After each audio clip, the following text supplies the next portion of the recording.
Bonsoir et bienvenue sur le plateau du Grand Direct. Très heureux de vous retrouver sur les antennes d'Azur TV. Nous sommes le jeudi 4 février et dans quelques secondes, nous allons prendre la direction de notre studio marseillais où nous attend Olivia Grégoire, secrétaire d'État chargée de l'économie sociale, solidaire et responsable. Elle sera d'ailleurs accompagnée d'Éric Revel qui l'interviewera non pas à mes côtés mais donc depuis Marseille. Le choc ensuite dans la vallée du Paillon à Nice, l'entreprise et la cimenterie Lafarge va fermer ses portes, 115 ans d'activité. Les syndicats et les salariés sont très inquiets, 60 emplois supprimés et 300 emplois indirects également menacés. Et puis nous terminerons avec Frédéric Roy, le boulanger le plus célèbre de la Côte d'Azur, célèbre sur les réseaux sociaux mais pas seulement. Il lance une nouvelle opération solidaire pour les étudiants. Chaque soir, il donne ses invendus à l'épicerie solidaire de Nice. Voilà pour le menu de ce grand direct. Sachez que nous parlerons aussi de la loi contre les séparatismes avec le député Les Républicains des Bouches-du-Rhône, Éric Diard, qui sera notre invité lui aussi en direct. Mais d'abord, direction Marseille et notre studio dans la cité phocéenne. Vous le voyez, nous attendent Olivia Grégoire, je le disais, secrétaire d'État chargée de l'économie sociale, solidaire et responsable, et Éric Revel. Bonsoir à tous les deux. Ma question, évidemment, ma première question va s'adresser à vous, Olivia Grégoire. Merci d'être avec nous. Jean Castex vient de s'exprimer à la Nation. Pas d'annonce véritablement tonitruante. On reste dans le sillon annoncé il y a quelques jours maintenant. Pas de reconfinement. J'imagine que pour la secrétaire d'État en charge de l'économie que vous êtes, c'est une bonne nouvelle. Déjà, merci de votre invitation. C'est un plaisir d'être parmi vous. Je crois que c'est plutôt une bonne nouvelle avec des guillemets dans le contexte actuel, pas uniquement pour moi, mais surtout pour les Français, surtout pour les restaurateurs, surtout pour l'activité économique, ceux et celles qui se battent aujourd'hui. Et d'ailleurs, on a des chiffres assez forts parce que vous voyez, c'est un chiffre qui vient de tomber selon l'INSEE. L'activité économique n'a faibli que de 4% à peu près en janvier. Les Français sont au télétravail, les commerçants se battent malgré les difficultés, malgré le couvre-feu. Et je crois que c'est important de tenir cette ligne de crête. En un mot, c'est pas parce que nous avons les variants et que nous les craignons qu'il faut relâcher sur les constantes. Les constantes, c'est se protéger, les constantes sont ces gestes barrières, les constantes, c'est ce que les Françaises et les Français font avec énormément de responsabilités depuis bientôt 1 an. On essaye de tenir tous ensemble pour faire en sorte d'éviter un 3e confinement. Et à cette heure, effectivement, le Premier ministre n'a rien annoncé, comme vous l'avez justement dit, de tonitruant. J'ai d'ailleurs entendu aussi un certain nombre peut-être même de déceptions à l'endroit du président de la République qui s'est exprimé aussi la semaine dernière et qui tient bon, qui explique, qui prend en compte les considérations aussi psychologiques de nos concitoyens et qui essaye de faire en sorte que nous évitions un 3e confinement. Ce que je vois avec une petite pointe d'humour, si vous m'autorisez, et ce qui me fait aussi me dire qu'on est peut-être dans le jus, c'est que quand on n'annonce rien de tonitruant, ça questionne. Et quand on prend des décisions plus tonitruantes, ça questionne aussi. Donc dans le doute, je vous dirais, on ne change rien, on continue à serrer les coudes et on espère qu'il n'y aura pas ce 3e confinement. Vous êtes dans les Bouches-du-Rhône et on va parler de ce fonds d'urgence de 30 millions d'euros et de l'épopée, qui est ce groupement d'entreprises économiques et solidaires. Mais juste une dernière question sur les annonces de Jean Castex. Vous avez raison de souligner ce bon résultat, toutes choses étant égales par ailleurs, de l'économie française. Et je ne sais pas si vous avez vu, mais on a enregistré un nombre record de création d'entreprises en 2020, en dépit de la crise économique. Ça veut dire que les Français sont résilients, ça veut dire que rien se perd, tout se transforme, et notamment des micro-entreprises qui pourraient s'apparenter à des micro-entreprises d'économie solidaire en réalité, des tout petits jobs que certains d'entre eux ont créés. Ça, c'est un bon signe pour la secrétaire d'État que vous êtes à l'économie sociale et solidaire. C'est un bon signe d'ailleurs, et vous venez de le dire, sur le moral des Français qui lâchent rien et qui, alors même que c'est tellement difficile, prennent le risque aussi, créent parfois leur structure, leur emploi. C'est super intéressant aussi de s'arrêter 2 secondes sur le fait que j'ai porté la loi Pacte quand j'étais au Parlement, une loi importante au plan économique, et nous avons créé dans cette loi Pacte, vous savez, les sociétés à mission, qui édictent une mission, un service social, solidaire, environnemental, qui exprime la mission de l'entreprise et doivent s'y conformer. L'Observatoire des sociétés à mission a été lancé il y a quelques jours et je vous le livre un peu en exclusivité. On a quasiment un peu plus de 100 entreprises à mission qui se sont créées l'an passé pour une loi qui n'a pas 2 ans, donc ça fonctionne.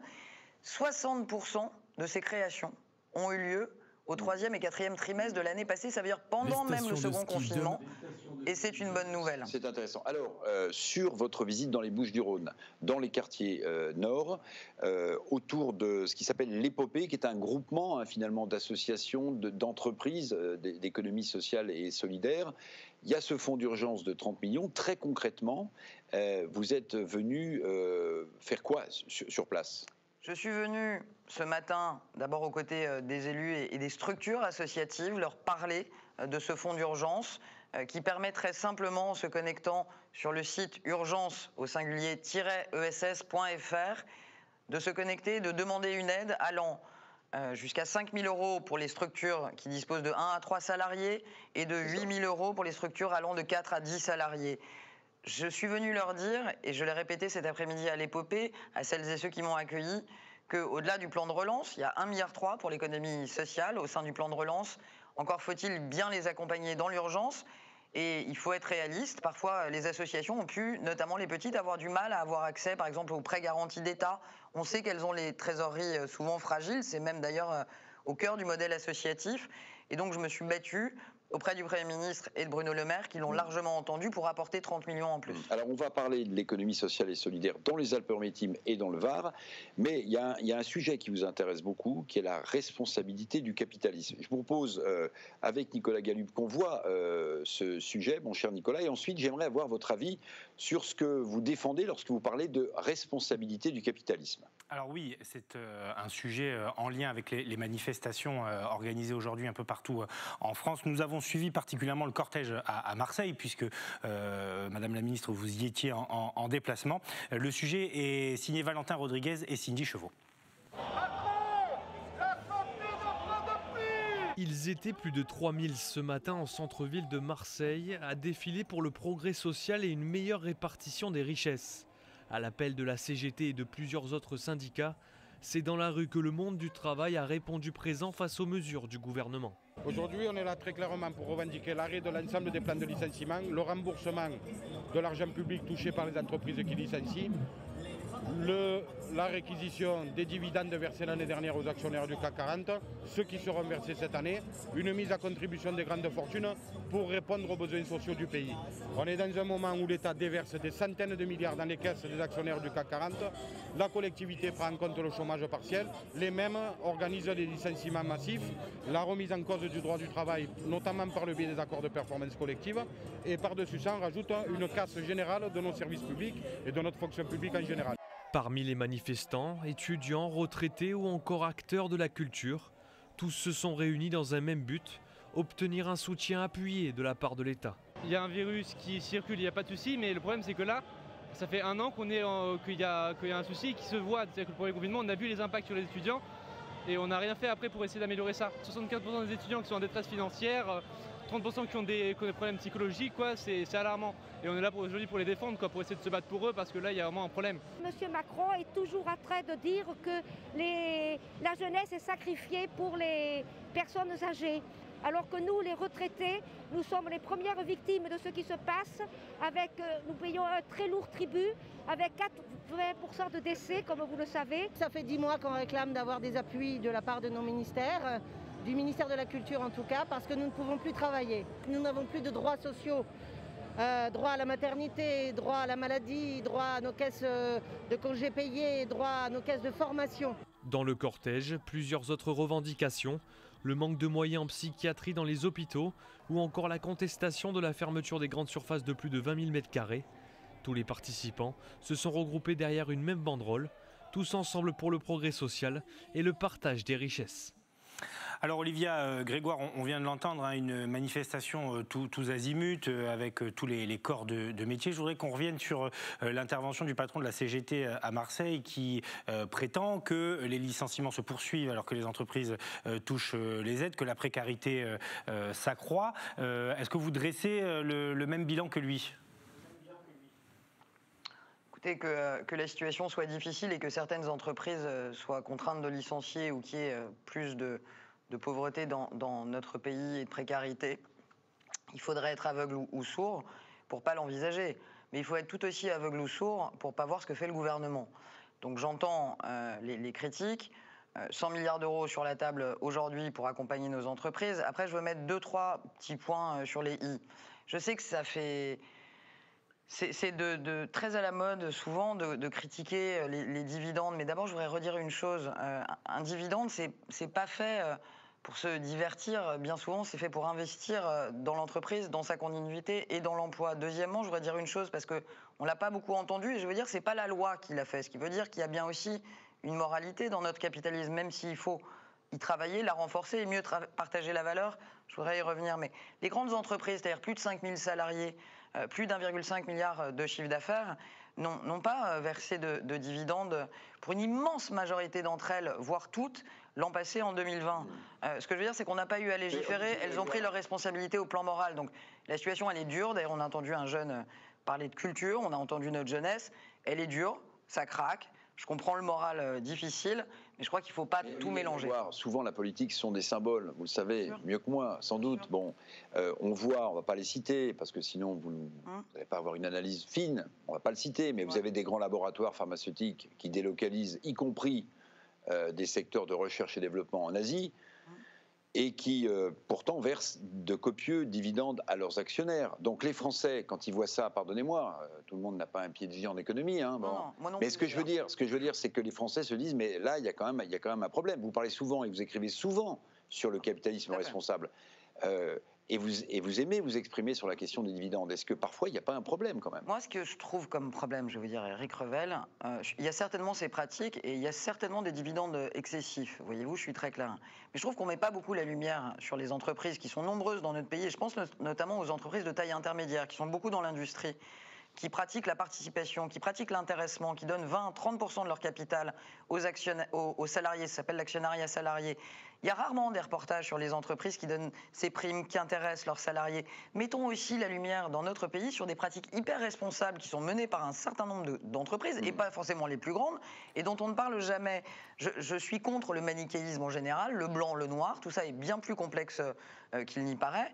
Et je pense qu'il y a beaucoup de pratiques responsables dans les entreprises. Peut-être faut-il encore plus légiférer auprès de certaines, mais je pense que les entreprises sont très responsables. Et franchement, dans la crise qu'on traverse, je pense que il y a tellement de patrons auxquels je pense, et je pense souvent aux petits patrons. Vous savez, 99% des emplois sont créés par les petites entreprises qui ne dorment pas parce qu'ils pensent à l'avenir de leurs salariés, qui se battent pour aller chercher le PGE à la banque, qui se battent avec leurs banquiers, qui activent le chômage partiel et qui eux-mêmes souvent n'ont pas le chômage partiel. Donc pas trop, un peu de nuance.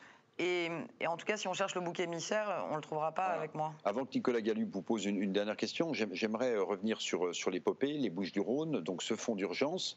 Et il y a aussi une très forte présence de l'économie sociale et solidaire dans les autres départements d'Azur TV, qui sont le Var et les Alpes-Maritimes. J'aimerais qu'on en dise un mot, parce que là, on parlait des quartiers nord dans les Bouches-du-Rhône, à Marseille. Mais il y a aussi tout ce que vous faites, tout ce que votre ministère fait pour les Alpes-Maritimes et le Var. Oui, et je trouve intéressant de dire à ceux qui nous écoutent du Var, des Alpes-Maritimes, de Marseille, de toute la région, au sens large, que c'est un peu un îlot, l'économie sociale et solidaire. Vous voyez, aujourd'hui, on a passé la journée tous ensemble, républicains, tous ensemble, ministres, régions, départements, municipalités, préfectures, tous ensemble. On était à l'épopée cet après-midi, épopée qui vient d'ouvrir, hein, c'est tout frais. Ça a été ouvert il y a 3 jours. 200 acteurs de l'économie sociale et solidaire qui accompagnent les jeunes des quartiers nord, qui accompagnent dans l'éducation, qui permettent à des jeunes qui ont perdu un peu leur voie de retrouver un chemin. Ça mérite d'aller voir. Bien sûr, on a aussi les quartiers difficiles à Toulon. Mais vous êtes une grande région, voire l'une des plus grandes régions, dans le top 3 des grandes régions françaises de cette économie sociale. 10% de l'emploi salarié dans les Alpes-Maritimes, c'est de l'économie sociale et solidaire. Vous êtes au-dessus, c'est pas anodin, de la moyenne nationale dans le Var. 14,7% de l'emploi salarié, c'est de l'économie sociale et solidaire. Donc, c'est une économie des territoires, certainement pas une économie de Parisiens ou de très grandes métropoles. Qui ne peut pas se délocaliser. Qui ne se délocalise pas. Et surtout, Éric Revel, c'est une économie qui a de l'avenir. Pourquoi ? Parce que c'est une économie qui parle à nos jeunes talents. Quand je parle de jeunes talents, je ne parle pas que des diplômés. Je parle de tous nos jeunes. Nos jeunes, ils cherchent quoi ? Oui, un job et une rémunération, c'est normal. Ils veulent avant tout du sens, et du sens dans leur boulot au quotidien quand ils se lèvent le matin. Cette économie sociale, elle regorge d'emplois. C'est pour ça qu'on y met 600 millions sur les 1,3 milliard du plan de relance pour l'emploi dans l'économie sociale. Cette économie sociale et solidaire, c'est pas l'économie d'après-demain, c'est l'économie de demain et c'est l'économie qui attire nos jeunes talents. Nicolas. Une dernière question, Olivia Grégoire, un peu plus générale, avec la crise de la Covid-19. Est-ce que la thématique que vous défendez, pour laquelle vous travaillez tous les jours, elle pèse auprès du gouvernement? Est-ce que c'est facile de s'occuper d'économie solidaire alors que les préoccupations sont parfois plus terre à terre? Ma question veut simplement dire, est-ce que vous arrivez quand même à avancer? Et si je peux me permettre de la compléter, il y a déjà eu des ministères, mais qui n'étaient pas à Bercy, d'économie solidaire. Je pense à Benoît Hamon, par exemple. Qui était à Bercy. Qui était à Bercy. Il y a déjà eu des ministères. Oui. Mais là, on sent que vous faites un vrai paquet gagnant avec Bruno Le Maire. Oui. Voilà, c'est pas la même chose. C'est pas la même considération, me semble-t-il, aujourd'hui de l'économie sociale et solidaire qu'il y a quelques années, non? Ah bah merci, parce qu'en plus, ça me permet de vous répondre indirectement. Je n'ai aucune difficulté, et d'ailleurs, c'est pas pour rien que ce secrétariat d'État a été ramené à Bercy et même élargi. Vous l'avez vu, on a rajouté l'économie responsable, ça n'est pas pour rien, parce que cette économie, elle est en train d'insuffler l'ensemble de notre économie. Que ce soit parfois difficile, je vais vous dire, ça l'est jamais autant que pour nos concitoyens. Et quand on est ministre, on est là pour servir, et on n'est certainement pas là pour se plaindre. Et j'ai pas d'occasion de me plaindre, vous voyez, parce que j'ai l'écoute du Premier ministre, j'ai l'écoute de Bruno Le Maire, qui sont, quand je vais leur demander des crédits supplémentaires pour les associations qui ne me font pas revenir 5 fois à la charge, j'ai l'écoute, et je veux le dire aussi aux associations notamment, la Banque de France est à leur côté, les réseaux bancaires sont à leur côté, les médiations du crédit dans les territoires, au département, vous avez tous un médiateur du crédit, vous avez des problèmes, un découvert qui est problématique, un emprunt que vous n'arrivez pas à rembourser. Aujourd'hui, c'est tout l'arsenal de l'État qui est mobilisé. Et pour être très sincère, je pense que dans chaque crise, c'est pas moi, c'est Churchill qui le disait, never waste a crisis, ne perdez jamais rien, ne gâchez rien d'une crise. Cette crise, elle révèle une chose, elle dévoile une chose. C'est qu'il y a dans notre pays des entrepreneurs, des femmes, des hommes, qui font des choses fantastiques au service des autres. Et cette crise permet certainement de mettre la lumière sur eux. Et je pense qu'il y a les ferments ici de quelque chose, d'une belle nouvelle, parce que la crise révèle des entrepreneurs qu'on ne voyait pas quand la croissance était peut-être plus forte et la situation meilleure. Et aujourd'hui, on se rend compte combien ils œuvrent pour la cohésion sociale, pour les territoires. Et peut-être que sans ces crises, on l'aurait moins vu. Et je peux leur garantir, ils le savent, mais je veux leur redire, grâce à vous aujourd'hui, merci de me l'avoir permis, qu'ils peuvent compter sur nous, ils peuvent compter sur moi, ils peuvent compter sur Bercy et ils peuvent compter sur tout le gouvernement.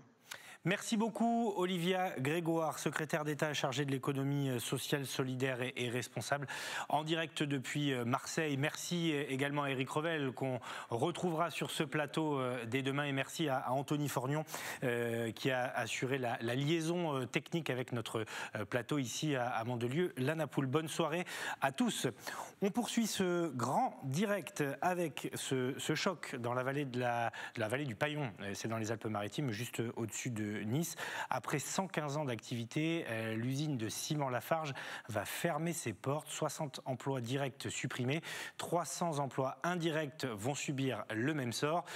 Claudia Olivier est allée sur place aujourd'hui. L'annonce est tombée hier. L'usine de ciment Lafarge, située à Contes depuis 115 ans, va se réorganiser. Conséquence, un plan social et la suppression d'une 60aine de postes et de 300 emplois indirects. Ce midi, pour certains salariés qui travaillent ici depuis 20 ans, c'est le choc. Il y en a qui sont là, qui ont grandi ici, grands-parents, parents, cousins. C'est l'entreprise de la vallée, on est sous le choc. On savait tous la durée de vie de la carrière, il restait entre 6 et 7 ans. On pensait tous qu'ils allaient nous laisser mourir à petit feu, ils n'auraient pas eu de problème par la suite pour fermer. Sauf que non. Extrêmement surpris, le site est quand même en fin de vie, mais il y a encore de la matière dans la carrière pour exploiter, donc on était quand même un peu... On pensait qu'on avait 4, 5 ans, 8 ans, voilà. Ce jeudi matin, les délégués centraux des syndicats FO et CGT ont été reçus par la direction. Ils demandent que chaque salarié retrouve un emploi dans le groupe. C'est déjà pouvoir présenter à chaque salarié un emploi dans le dispositif Lafarge Ciment. Donc ça, c'est l'ordre de priorité. Et ensuite, des mesures d'accompagnement. Mais pour ce faire, là, il faut qu'ils ouvrent un plan de PTA, qu'on appelle un PTA. C'est un départ volontaire à la retraite, qui est basé souvent sur 5 ans sur les derniers plans sociaux qu'on a eus. Et ils doivent l'ouvrir au point de vue national pour libérer des postes dans les autres usines, pour pouvoir accompagner tous les salariés de compte qui aimeraient à un moment donné mobile. Selon le porte-parole de Lafarge-Holcim pour l'usine de Contes, cette réorganisation est motivée par des arguments environnementaux et économiques. Aujourd'hui, on est sur un marché du ciment qui est bouleversé. On a besoin de moins de ciment et on a besoin de ciments différents, des ciments bas carbone. Et ça nécessite d'énormes investissements et vraiment des sommes très importantes. Et donc, malheureusement, on est obligé de faire des choix. La direction dit comprendre les inquiétudes des salariés et promet de les accompagner. On a dès maintenant figé plus de 84 postes dans l'entreprise Lafarge-Holcim France pour des reclassements. On va déployer des aides à la mobilité géographique et toute une palette d'outils d'accompagnement aussi pour des reconversions, pour aider à des projets d'entrepreneuriat également. L'heure est aujourd'hui au dialogue social. L'activité de production de ciment de cette entreprise majeure de la vallée du Paillon devrait s'arrêter d'ici le début de l'année 2022. Voilà donc une fermeture anticipée qui a cueilli à froid les salariés, et pas que les salariés, le maire également de Contes, Francis Tujague, le maire communiste qui les soutient, toujours rencontré par Claudia Olivier. Lui aussi est sous le choc. Francis Tujague, le maire communiste de Contes. L'usine Lafarge du village va fermer. Il soutient les salariés. L'impact majeur dans cette affaire, c'est l'impact sur le personnel. Il y a des personnes ici qui sont là depuis des années dans cette usine, d'autres qui sont arrivées à cause de fermeture d'usine dans le même groupe, Lafarge. Donc sur le plan humain, c'est absolument insupportable. Mais ça a également des effets sur l'emploi dans la vallée, puisque hormis les emplois de Lafarge, il y a aussi les emplois des entreprises, je dirais partenaires, celles qui assurent le transport et la maintenance. Il assure qu'il fera en sorte de préserver les intérêts des salariés et de toute la vallée. Nous, qu'est-ce que nous attendons de la direction ? Je vais vous dire, Lafarge est propriétaire plus d'une centaine de terrains sur la commune. Ce que nous allons faire, c'est veiller à ce que ces terrains soient utiles pour le développement de la vallée et pas pour les intérêts de Lafarge. La députée LREM de la circonscription, Alexandra Ardisson, a également réagi. Elle a fait part de sa stupeur et demande l'organisation rapide d'une réunion en préfecture. Bonsoir Angela Ronca, vous êtes déléguée syndicale Force ouvrière pour l'usine Lafarge de Contes. Alors plusieurs choses à voir avec vous, vous allez réagir à ce qu'on a entendu dans ces deux reportages. Peut-être d'abord les solutions qui vous sont proposées. Est-ce que pour vous, la mobilité, être reclassée sur d'autres sites du groupe, ce qui n'exclut pas de bouger loin en France, ça peut être une sortie acceptable ? Alors en l'état des propositions qui nous ont été faites jusque-là, on peut dire que non, c'est pas acceptable puisque on n'a pas de propositions concrètes, on n'a pas de mesures qui nous accompagnent. Pour le moment, on est vraiment sur la toute première phase, c'est-à-dire que l'annonce a été faite hier. On nous annonce 84 postes qui ont été figés. Sur les 84, il faut déjà noter qu'il y en a 13 qui sont en CDD. Et sur l'ensemble des postes, alors nous on est des cimentiers, hein, donc c'est un métier particulier. Sur les postes Lafarge Ciment, il y en a moins d'une vingtaine. Est-ce que selon vous, est-ce que selon vous, Lafarge a bien géré le dossier parce qu'on l'a entendu dans le sujet, c'est une usine qui était vouée à disparaître, mais est-ce qu'on n'aurait pas pu faire des travaux sur le site, changer la nature et la destination de cette cimenterie ? Alors là, je parle de ça, il aurait fallu s'y prendre 10-15 ans avant, mais est-ce que le groupe n'a pas laissé mourir un peu le site ? Alors effectivement, on a malheureusement l'image de la plus petite usine du groupe en France. Donc c'est vrai qu'on était un peu utilisé comme une usine joker, c'est-à-dire qu'on était là pour dépanner quand il pouvait y avoir éventuellement des soucis sur les autres sites. Maintenant, le marché local tel qu'il est, on arrivait à le fournir. Je pense que justement, en tant que petite usine, on a cette faculté de rebondir avec une bonne agilité. Donc avec quelques petits investissements, on aurait pu garder l'outil en bon état. Et dans tous les cas, je pense qu'on aurait pu attendre la mort naturelle de l'usine, puisqu'on a des carrières qui sont en fin de vie. Et là, on a l'impression d'avoir été un peu euthanasié par la société de manière un peu brutale. en pleine période de Covid. Donc c'est vraiment une période très difficile et on s'y attendait pas. Et c'est vraiment le choc qui fait qu'aujourd'hui, on ne sait pas où on va aller et on a vraiment l'impression d'avoir été laissé pour compte. Alors, Francis Tujag donnait un autre élément important du dossier. Lafarge est propriétaire de plusieurs terrains sur le site, enfin sur la ville de Contes. Est-ce qu'on peut imaginer qu'il puisse créer une activité autour de ces biens qu'il possède ou ça paraît compliqué ? Ça paraît compliqué, en tout cas à l'heure actuelle, tout ce qu'on sait, c'est que la carrière qui va cesser son exploitation une fois qu'on aura arrêté la production de ciment, donc d'ici la fin de l'année, la carrière va être cédée à Lafarge Granulat pour continuer l'activité qu'on avait diversifiée depuis 2014, c'est-à-dire la réception de matériaux inertes. C'est des matériaux de terrassement, des matériaux qui sont issus de chantiers en cours. Donc ça aussi, ça vient en contradiction avec les chiffres qu'on annonce en disant qu'il n'y a plus de marché autour de l'usine. Quand on voit les matériaux inertes qu'on reçoit issus de chantiers, on se dit que les chantiers dans le 06, il y en a quand même. On était censé être sur la construction de Ikea, c'était nous qui devions être fournisseurs de ciment. On a l'entreprise Modblock aussi qui se fournit dans l'usine. Donc on avait quand même des débouchés sur l'usine. Après, sur tout ce qui est la partie foncier, on ne sait pas encore effectivement ce que la société compte faire de ces terrains. Dans tous les cas, pour ce qui est usine, on nous parle de dépôts tenus par 3 personnes. Donc un dépôt, voilà, on ne sait pas quelle pérennité ça peut avoir ce type de site sur la vallée. Dernier élément dans ce dossier, et c'est peut-être le plus important, c'est l'activité économique de toute une vallée. On l'a vu, certains travaillent à l'usine depuis plusieurs générations. C'était le poumon économique aussi de cette vallée. Ça va faire de la casse, et c'est pour ça que je vous posais la question tout à l'heure sur la mobilité. Pas sûr que ça arrange tout le monde. Non. Alors la mobilité, ça reste quand même quelque chose qui est difficilement acceptable chez nous. Alors peut-être parce qu'on est privilégié dans une région plutôt agréable au niveau du climat à tous les niveaux. Et le fait que toutes les embauches qui ont pu être faites depuis... Alors l'usine, pas en tant que Lafarge, mais l'usine est implantée dans la vallée depuis 1867. Elle a été rachetée par Lafarge en 1906.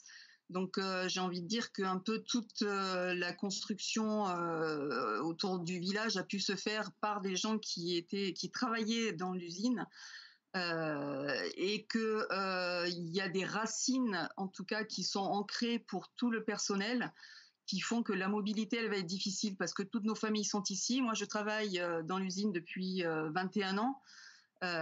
J'ai évolué toute ma carrière professionnelle quasiment dans l'usine et maintenant me dire que je dois quitter la région avec la mobilité, sachant que de toute façon la société est en constante évolution, on ne sait même pas ce qu'on va nous proposer et sur quelle durée on va pouvoir conserver de nouveaux postes dans les usines.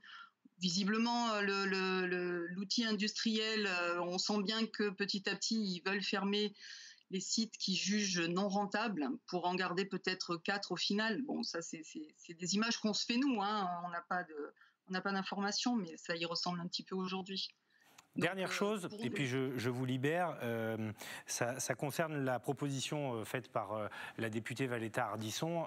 Est-ce que vous aussi, vous demandez une rencontre dans les plus brefs délais avec la préfecture, donc l'État, pour opérer une forme de médiation ? Oui, absolument. Nous, c'est ce qu'on souhaite aussi, parce que comme vous le disiez, l'usine représente 68 emplois, mais en emploi indirect, on a 350 emplois. Donc, il y a quand même un bassin de l'emploi qui va partir avec l'usine. Et je pense qu'au niveau de la région, c'est des choses qui sont à prendre en compte. Et effectivement, une rencontre en préfecture serait souhaitable. En tout cas, nous, c'est ce qu'on pense aussi, oui. On partage tout à fait. Merci beaucoup Angela Ronca, déléguée syndicale Force ouvrière pour l'usine Lafarge à Contes, qui, je le rappelle, va fermer ses portes plus tôt que prévu, donc 2022, au lieu de 2024, voire 2025. Et on le disait, 360 emplois, si on compte aussi les emplois indirects, qui vont être supprimés. On va suivre évidemment de près ce dossier sur les antennes d'Azur TV. Bonne soirée et merci d'avoir accepté notre invitation en direct ce soir. La suite du programme sur les antennes d'Azur TV, on va s'intéresser dans quelques secondes aux stations de ski du Mercantour qui sont dans le dur. Vous entendrez ensuite le maire de Marseille, Benoît Payan, qui veut vendre le stade Vélodrome. Si Éric Diard est sorti de l'hémicycle, eh bien, il nous rejoindra. Sinon, nous recevrons d'abord Frédéric Roy, le boulanger solidaire de Nice. Voilà donc pour la deuxième demi-heure de ce grand direct qui promet d'être animé. Donc les stations de ski, point était fait cet après-midi en mairie de Nice. La fréquentation est évidemment en berne en raison de la fermeture des remontées mécaniques. Alexis Ricard. Les stations de ski demeurent ouvertes malgré l'activité très réduite. À ce jour, dans le Mercantour, la fréquentation est en recul de 94% par rapport à l'an dernier. À savoir 78 000 personnes en janvier 2021 contre 1 300 000 en temps normal. Objectif, maintenir l'activité, le tissu économique et donc les emplois. On accueille donc les clubs, les licenciés mineurs de la Fédération française de ski, encadrés également par le club ESF. Tout ce qu'il est possible de faire également en direction des formations professionnelles ou autres, on le fait. Et puis on propose aussi des parcours balisés pour les randonneurs, en veillant à sécuriser les itinéraires notamment de descente. Donc en fait tout ce qu'il est possible de faire, on le fait pour essayer de faire vivre économiquement et puis aussi pour avoir cette présence sociale indispensable donc aux professionnels de la montagne pour que la montagne continue à vivre. Mais les stations sont très affaiblies après bientôt 1 an de fermeture. Dans 1 mois, ça va faire 1 année qu'on aura fermé les stations de ski. Il faut se remémorer que ça a déjà commencé le 15 mars, qu'il y a déjà eu ce printemps pour les grosses stations de ski d'altitude. Et maintenant, c'était le début de saison. Et là, qu'est-ce que ça va se faire au moins jusqu'à la fin de l'hiver? Et puis comment on va passer l'intersaison? Voilà les questions fondamentales que se posent tous les montagnards. Il est très affaibli parce que Noël Nouvel An, au niveau national, représente que 5% d'un chiffre d'affaires traditionnel. Donc il est plus qu'affecté, plus qu'affaibli. Mais on est là, on vit dans les villages, on vit dans les stations de montagne. Vous pouvez compter sur les écoles de ski français pour accueillir toutes les personnes qui viennent vous visiter tout au long de l'hiver. Il est vrai qu'il faut garder les équipes un peu motivées pour que derrière on puisse faire le maximum de pratiques et le maximum d'offres de prestations. On a de la chance, c'est enneigé partout, sur tout le territoire. Je crois que même Dame Nature est un peu de notre côté pour dire de nous aider un peu à traverser cet hiver. Bon, plus que jamais, nous sommes présents et vous pouvez compter sur nous jusqu'à la fin de l'hiver. Les conditions exceptionnelles d'enneigement notamment permettent tout de même de pratiquer d'autres activités. Il est vrai que sans remontée mécanique, les plateaux débutants fonctionnent, le ski, le snowboard en débutant, l'aspect nordique et surtout le ski de randonnée et la raquette qui en ce moment sont très demandés. Donc voilà, je crois que ça fait un bon bol d'air pour les enfants. Je crois que tout le monde en profite beaucoup. Maintenir ouvert le domaine skiable à un coût non négligeable, presque 500 000 € en janvier. À ce jour, le manque à gagner dépasse les 8,5 millions d'euros, compensés à hauteur de 70% par l'État. Un peu de football maintenant, avant de parler d'un accord qui a été signé entre Canal+ et l'AFP. Ça me fait sourire parce que hier, on expliquait que Canal+ ne souhaitait pas négocier de gré à gré avec la Ligue. Je vous expliquerai tout ça dans 1 minute. Le temps d'écouter le maire de Marseille, Benoît Payan, qui hier, lors d'un Facebook Live, a réaffirmé sa volonté de vendre le stade Vélodrome qui coûte trop cher à la ville. Je vous propose de l'écouter. Quid de la vente du stade? Moi, le stade, oui, je veux le vendre parce qu'il me coûte trop d'argent. Je veux le vendre parce que c'est une gabegie financière. Je l'ai dit quand j'étais dans l'opposition. Je le ferai si je trouve un acheteur. Et je me débrouillerai dans les mois, dans les années qui viennent pour trouver un acheteur. Le stade, c'est plus possible. Niet, terminé. 15 millions d'euros de la poche des Marseillaises et des Marseillais pendant 30 ans, terminé. Voilà. Je vous remercie à vous toutes et à vous tous. Et je vous dis, bien évidemment, à bientôt. Voilà, c'était le propos conclusif de Benoît Payan qui rappelle donc sa volonté de vendre le stade stade Vélodrome. Maintenant, il reste à trouver un acheteur, peut-être le club lui-même, même si ses finances sont au plus bas. Les finances, justement, c'était tout le sujet des accords en négociation autour des droits de la Ligue 1. Je vous le disais, Canal+ et la Ligue sont tombés d'accord. On en parle souvent parce qu'on a quand même sur notre région trois grands clubs de foot, l'AS Monaco, l'OGC Nice et l'Olympique de Marseille. Et donc Canal+, qui va récupérer donc les lots possédés par Mediapro. Alors a priori, ils vont payer 35 millions d'euros de plus que ce qu'ils payent déjà pour les matchs qu'ils avaient le droit de diffuser. Ils avaient le lot numéro 3, Canal+. Donc ils vont continuer à payer ce lot numéro 3 et rajouter donc 35 millions d'euros pour diffuser tous les matchs, a priori en exclusivité, si je ne dis pas de bêtises. Donc ça, ce sont les informations de l'équipe, en exclusivité jusqu'à la fin de la saison Ligue 1 et Ligue 2. Donc voilà la fin d'un feuilleton qui promet d'avoir une suite quand même pour la saison prochaine. Mais en tout cas, accord entre la LFP et Canal+. Avant de rejoindre soit Éric Diard, soit Frédéric Roy, alors qu'il ne le sait toujours pas, cette initiative par l'association Yes We Camp à Marseille, qui a pour objectif de réhabiliter des lieux, des locaux et d'en transformer l'utilisation.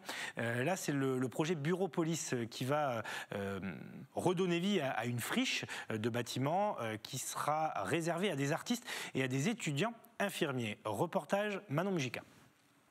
Investir un immeuble de 16 000 mètres carrés, inoccupé et voué à la destruction pour le transformer en atelier d'artistes, c'est le pari ambitieux de Yes We Camp. L'association a récupéré en janvier les clés de Bureaupolis.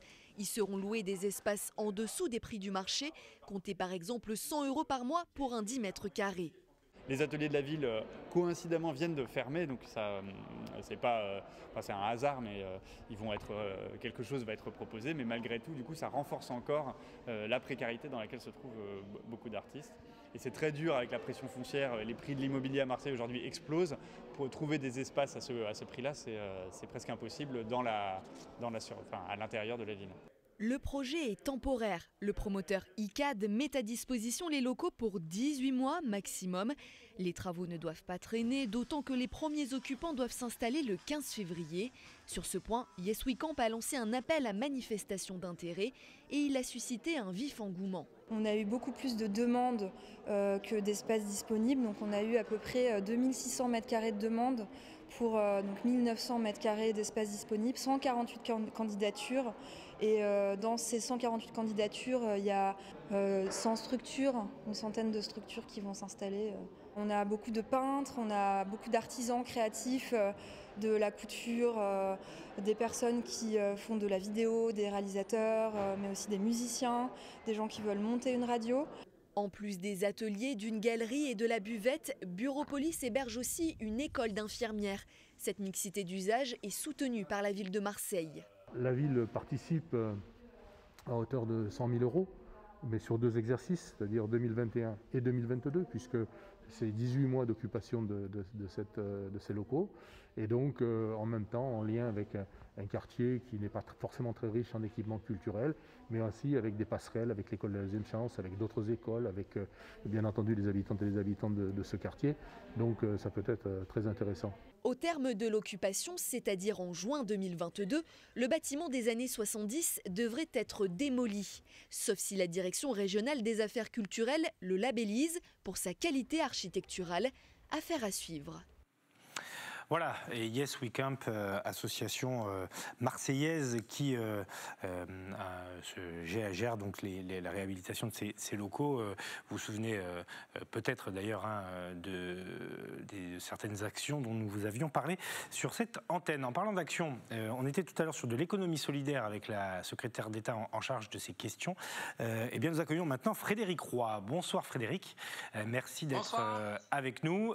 Vous êtes donc boulanger à Nice, très populaire sur les réseaux sociaux, je le dis parce que ça vous donne une notoriété nationale, un combattant et un défenseur de la tradition et du travail artisanal. Donc, peu de boulangeries finalement se font les défenseurs.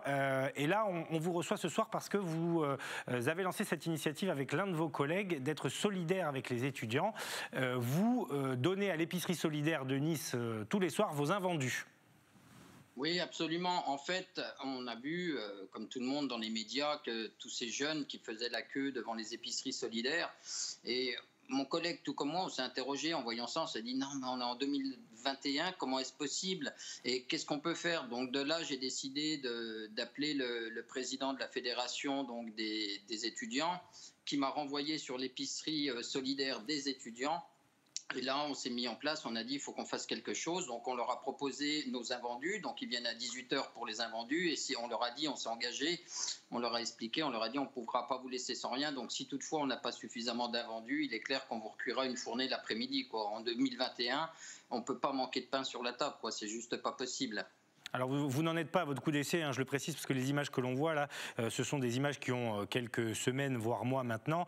Vous vous étiez mobilisé toujours avec votre collègue pour les sinistrés de la vallée. Vous aviez confectionné du pain de mie qu'on pouvait conserver un peu plus longtemps que du pain traditionnel. J'en reviens à l'initiative que vous menez. Est-ce que vous avez déjà un retour, parce que vous avez commencé l'opération en début de semaine, est-ce que vous avez déjà un retour de l'épicerie? Ça m'intéressait de le savoir parce que, a priori, la précarité se creuse vraiment chez les étudiants et ils sont de plus en plus nombreux. Oui, alors ce qui se passe au jour d'aujourd'hui, pour parler un peu de chiffres, parce que quand je m'intéresse à un dossier, j'essaye quand même d'aller un peu sur le fond. Donc visiblement sur l'épicerie, il y a 167 étudiants qui en sont bénéficiaires, ce qui veut dire qu'on a 167 personnes qui ont des revenus précaires. Tous ne sont pas à la rue, tous ne meurent pas de faim, on va dire, mais ont des situations particulières. Par contre, il y a un pourcentage quand même assez important de ces étudiants qui vivent à perte, c'est-à-dire que chaque jour, ils perdent 10 €, ce qui fait qu'à la fin du mois, ils sont à moins 300, moins 400, moins 500 sur leur compte en banque et peuvent plus se nourrir décemment. Donc c'est vraiment pour ces jeunes qu'il faut qu'on arrive à s'impliquer et à faire en sorte qu'ils aient plus faim. C'est juste pas possible. On a toujours mangé du pain. Ça fait 3000 ans qu'on fait du pain. On ne peut pas dire à des jeunes de 17, de 18, de 20 ans aujourd'hui, vous n'allez pas pouvoir manger décemment dans notre société. C'est juste pas possible. Donc au moins du pain, ils en auront, des viennoiseries probablement, et plus, puisque pour information, j'ai des clients qui commencent à faire des dons. J'ai un client qui m'a fait un chèque de 250 €. Donc j'ai appelé le responsable de l'épicerie. Je lui ai dit qu'est-ce qui vous manque le plus? Ce sont les produits frais qui manquent le plus. Donc moi, via mes fournisseurs, donc ils me vendent mon beurre, mes produits laitiers, je leur ai demandé, ils vendent des yaourts, ils vendent du beurre, ils vendent tous ces produits-là. Donc avec ces 250 €, dès le début de semaine prochaine, je vais me faire approvisionner. On va leur distribuer sur toute la semaine le maximum de choses au meilleur prix pour qu'ils puissent en bénéficier. Je veux dire, et si ça pouvait faire un petit peu des émules, ce serait formidable, surtout chez les fournisseurs. Mais c'est pour ça que l'important aussi, c'est de pouvoir faire passer le message, parce que tout le monde ne sait pas comment être guidé, vers qui on peut se rapprocher. Et pourtant, si on fait une recherche sur Internet, on trouve ces associations, ces épiceries solidaires. Donc quand on veut aider, on peut aider. Voilà, le message que vous lancez ce soir, c'est aussi un message à l'attention de vos confrères et consoeurs et des fournisseurs. Regardez vers les étudiants qui ont besoin de vous. Et vous disiez quelque chose d'important sur les viennoiseries. C'est tout bête, mais le repas le plus important de la journée, c'est le petit déjeuner. Donc si avant d'entamer la journée, les étudiants ont le ventre bien plein, c'est quand même mieux. Absolument, un ventre bien plein, c'est une journée qui démarre formidablement. Donc il faut. Mais je pense, en plus, ce qui m'agace, ce qui me détruit dans ce qui se passe actuellement avec les étudiants, c'est qu'il ne faut pas grand-chose. Je veux dire, ce n'est pas des sommes exorbitantes qu'il faut pour se nourrir. Un repas, ça ne revient pas très cher. Donc c'est vraiment un geste simple, une aide. Peut-être momentanément, je ne sais pas, parce que moi je m'y suis engagé avec mon collègue. On a dit c'est pour une semaine, 1 mois, 6 mois, 1 an, 2 ans, 3 ans, on sera là. Même si c'est sur du très long terme, on sera là, on ne laissera pas les jeunes, on va faire en sorte qu'on puisse les aider sur du très long terme si le besoin se faisait sentir. Mais c'est vrai que si on est soutenu, ça sera d'autant plus facile, Une dernière question, Frédéric. C'était évidemment du pain et des viennoiseries dans la plus pure tradition artisanale. Bien sûr, puisque moi, comme mon collègue, on fait tous les deux partie de l'association Saint-Honoré, qui est maintenant reconnue au niveau national. Et nous, chez nous, il y a un seul code, c'est le fait maison. D'ailleurs, j'en profite parce que où en êtes-vous de votre combat? Est-ce que ça avance? Les labellisations, la reconnaissance, c'est peut-être plus la priorité du gouvernement, mais j'imagine que vous n'avez pas lâché. C'est pas la priorité du gouvernement, ça je peux le comprendre, mais c'est la mienne, parce qu'au gouvernement, on a des ministres qui s'occupent du Covid, mais on a aussi des ministres pour les autres dossiers. Donc on suit l'affaire de près. Vous savez que j'ai lancé différentes opérations, surtout sur la reconnaissance du fait maison à travers les boulangeries pour que les consommateurs puissent s'y retrouver. Donc je suis toujours en discussion avec Sylvie Brunet, qui est à Marseille, la députée européenne. Donc j'attends très prochainement de ces nouvelles pour savoir où on en est avec notre dossier. Merci beaucoup Frédéric Roy. Je rappelle que vous êtes boulanger à Nice. Je conseille évidemment à tous nos téléspectateurs de vous suivre sur les réseaux sociaux parce qu'on suit votre activité avec beaucoup de plaisir. On défend aussi évidemment la nourriture artisanale et les viennoiseries. Je rappelle donc que vous soutenez cette épicerie solidaire de Nice, notamment pour accompagner les étudiants qui sont de plus en plus précaire. Bonne soirée à vous et à bientôt sur les antennes d'Azur TV. On va rejoindre Éric Diard qui est prêt. Alors, je ne sais pas si on l'a ou pas. On va me dire ça. On l'a au téléphone, donc on va essayer de caler la vidéo. Le temps pour moi de vous dire deux choses. La première, c'est que 4 cas du variant brésilien ont été détectés dans le Var. C'est Olivier Véran qui l'a annoncé lors de la conférence de presse menée conjointement avec Jean Castex, le Premier ministre. Et la deuxième, c'est l'avenir du Batiscaf. Ça devait être le dernier sujet de ce grand direct, mais le temps qu'on s'organise avec Éric Diard, on va pouvoir découvrir ce sujet de Thomas Bernabé. Le Batiscaf, c'est ce bâtiment, l'ancêtre du sous-marin, qui est exposé à Toulon, qui est une véritable relique et qui va être rénové. Thomas Bernabé. C'est un véritable pan de l'histoire maritime français. Installé depuis 1985 sur le jardin de la Tour Royale à Toulon, le Batiscaf FNRS 3 a connu avant sa retraite au bord de l'eau une vie extraordinaire. Ce bâtiment, c'est le premier bathyscaphe qui ait jamais été opérationnel. Ce bathyscaphe a été construit en 1951. Il a commencé à plonger en 1953 à Toulon. Et en 1954, le 15 février exactement, le commandant Georges Jouot et l'ingénieur du génie maritime Pierre Wilm ont plongé au large de Dakar à une profondeur record de 4050 mètres. C'était la première fois au monde que des hommes pouvaient atteindre cette profondeur. Mais voilà, s'il a définitivement quitté les eaux en 1961 après plus de 70 plongées scientifiques, ce bâtiment est désormais livré au climat et à la corrosion. Restauré une première fois en 2005, le FNRS 3 est aujourd'hui dans un triste état. Le musée de la Marine de Toulon, propriétaire de ce joyau depuis 1996, souhaite lancer une nouvelle restauration, mais surtout lui trouver un nouveau lieu où il sera protégé. L'idée, c'est de ne pas revenir et de ne pas modifier sa structure, de pouvoir la conserver le plus longtemps possible, donc le mettre à l'abri et ne pas le laisser au bord de la mer comme ça. Alors c'est bien évidemment un peu dommage parce qu'il fait partie du paysage aujourd'hui et c'est un des symboles de cette histoire et de cette exploration à l'entrée d'une rade qui est quand même très visitée par les touristes. Mais en même temps, on peut envisager quand même et on souhaiterait envisager un avenir plus pérenne pour ce bâtiment parce qu'il faut le garder pour les générations futures. Le musée de la Marine serait désormais en discussion avec la métropole TPM afin de trouver un lieu pouvant accueillir le bâtiment. Une autre option serait de le laisser sur place et de pouvoir le couvrir pour le protéger des intempéries. Et pour terminer ce grand direct, nous sommes donc avec Éric Diard. Alors, on n'a pas réussi à établir la connexion vidéo, donc l'interview se fera par téléphone, mais peu importe. Le principal, c'est le sujet. Ce soir, nous sommes en plein examen de la loi contre les séparatismes devant l'Assemblée nationale.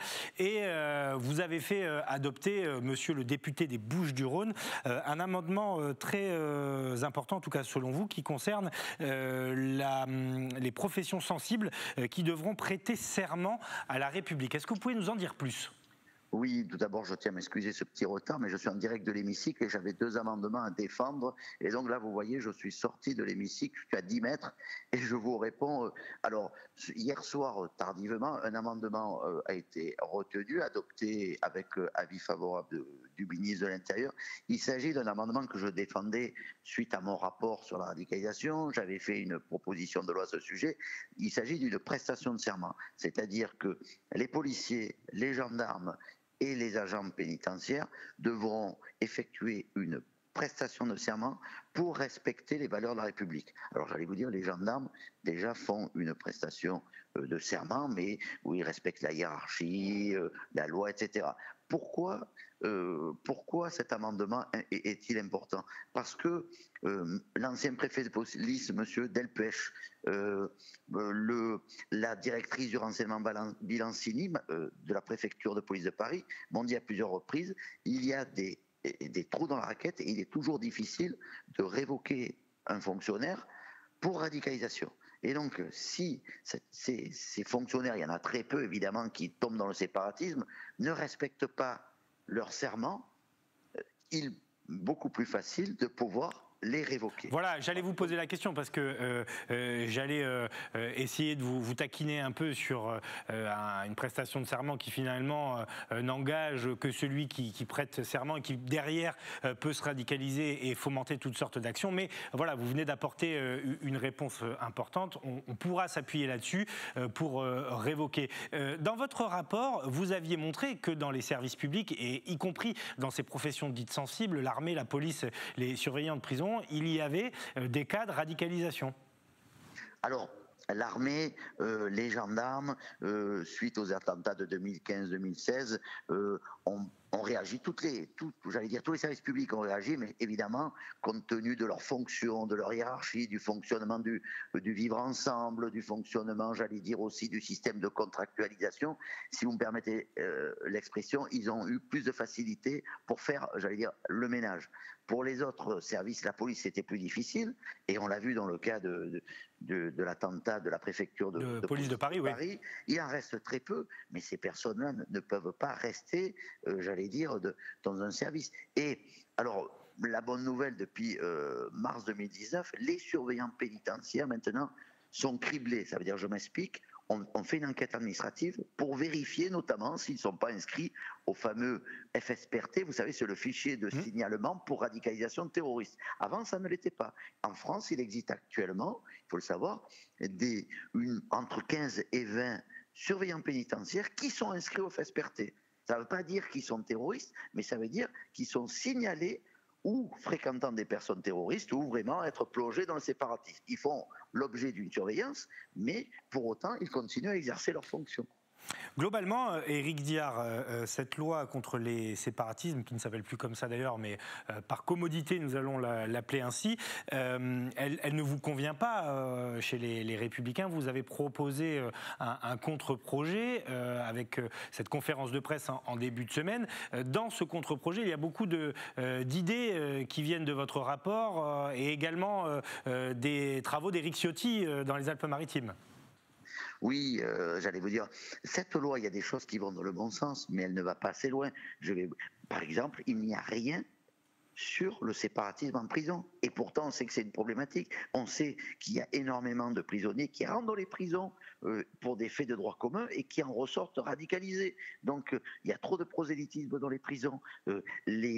Les hôpitaux, les universités ne sont pas traités spécifiquement, alors que je citerai l'urgentiste Patrick Pelloux, il dit, moi aujourd'hui je ne reconnais plus mon hôpital, je ne reconnais plus mes universités. Donc il y avait un travail à faire spécifique là-dessus. Monsieur Ciotti, lui, estime à juste titre, qu'il aurait peut-être fallu faire un volet sur l'immigration, même si il ne faut pas toujours faire le raccourci rapide, radicalisation, immigration, même si l'attentat de Nice va plutôt malheureusement dans son sens, mais il y a des éléments quand vous savez le rapporteur général qui vous dit ce texte parle de séparatisme, mais pas de radicalisation. Je dis attention parce que les séparatistes ne se radicalisent pas tous, mais tous les individus radicalisés sont passés par la case du séparatisme. Et il y a une véritable zone grise entre le séparatisme et la radicalisation. Et donc, ne pas vouloir parler de radicalisation, à mon avis, c'est une erreur fondamentale. Une dernière question, puisque je sais que vous vous êtes exprimé là il y a quelques minutes à l'Assemblée, juste avant Jean-Luc Mélenchon, qui est votre collègue des Bouches-du-Rhône, il est élu à Marseille, on l'oublie parfois. Lui, en début de semaine, a fait part de sa stupéfaction, ou en tout cas de son opposition à étudier ce texte, alors que nous vivons une crise sanitaire importante. Qu'est-ce que vous lui répondez à Jean-Luc Mélenchon qui ne souhaitait pas qu'on s'attarde sur cette question à ce moment-là de l'année? Mais je lui réponds que malheureusement, il y a une crise sanitaire. Alors, il y a une crise aussi économique qui est en train de venir. Pour autant, il faut traiter plusieurs dossiers. Je vais vous dire, si la crise sanitaire n'a pas empêché l'attentat à Romans-sur-Isère, n'a pas empêché l'attentat près des locaux de Charlie Hebdo et l'attentat notamment à Nice. Donc je veux dire, c'est pas sous le prétexte d'une crise sanitaire, il faut traiter ces dossiers parce que malheureusement les problèmes de séparatisme et de radicalisation ne reculent pas pendant le confinement. Merci beaucoup, Éric Diard, député Les Républicains des Bouches-du-Rhône. Merci à vous d'avoir fait le nécessaire malgré la séance et ces amendements qu'il faut défendre. Je rappelle que la loi contre les séparatismes, le projet de loi, est à l'étude devant l'Assemblée nationale. Il ira ensuite devant le Sénat. À très bientôt sur les antennes d'Azur TV. Éric Diard. On va terminer ce grand direct pas très loin de chez vous, tiens, Éric Diard, à Aix-en-Provence, en tout cas dans votre département. Une série de reportages à découvrir sur l'antenne de Provence Azur consacrée à Aix-en-Provence, son histoire, son patrimoine, sous la houlette de Yentel Criado, mais aussi, et bien sûr, la houlette de Marie Coursin. Du cours Mirabeau à la place d'Albertas en passant par le musée Granet, on vous emmène à la découverte d'Aix-en-Provence, une ville au fort patrimoine culturel, appelée aussi la ville aux 1000 fontaines. Ici, nous sommes sur le cours Mirabeau et nous sommes devant la fontaine des 9 canons. Cette fontaine est l'une des fontaines d'Aix-en-Provence que l'on appelle la ville aux 1000 fontaines. Bon, je vous rassure, il n'y en a pas 1000, il y en a à peu près une centaine. Et celle-ci s'appelle comme ça à cause des 9 canons, des 9 bouches en métal qui crachent l'eau. 4 en bas, 4 au milieu, une en haut. Mais cette fontaine a une particularité, c'était une fontaine abreuvoir. Elle servait à faire boire les moutons. Et à l'époque, lorsque le bassin a été créé, il avait une forme de trèfle à 4 feuilles avec 4 demi-cercles aux 4 points cardinaux. 2 de ces demi-cercles ont disparu et on peut encore voir au sol les pavés qui marquent l'emplacement de ces cercles. Ces cercles ont disparu pour laisser passer les voitures qui avaient du mal à tourner autour de la fontaine. Ici, nous sommes sur l'une des places les plus connues d'Aix-en-Provence, c'est la place d'Albertas, qui a été créée au XVIIIe siècle par le marquis d'Albertas, qui avait son hôtel juste en face. Et sur cette place, il y a une superbe fontaine, c'est certainement l'une des plus filmées, des plus photographiées d'Aix-en-Provence. Cette fontaine, elle a été fondue par les élèves des arts et métiers d'Aix en 1912. Et pourtant, il n'y a pas longtemps, il y a eu un film qui s'appelle Cézanne et moi, où on voit les deux acteurs, Guillaume Canet et Guillaume Gallienne, qui jouent Zola et Cézanne, s'asseoir sur la fontaine. Totalement impossible, puisque Zola est mort en 1902, Cézanne en 1906, et je viens de vous dire que la fontaine date de 1912. C'est écrit dessus.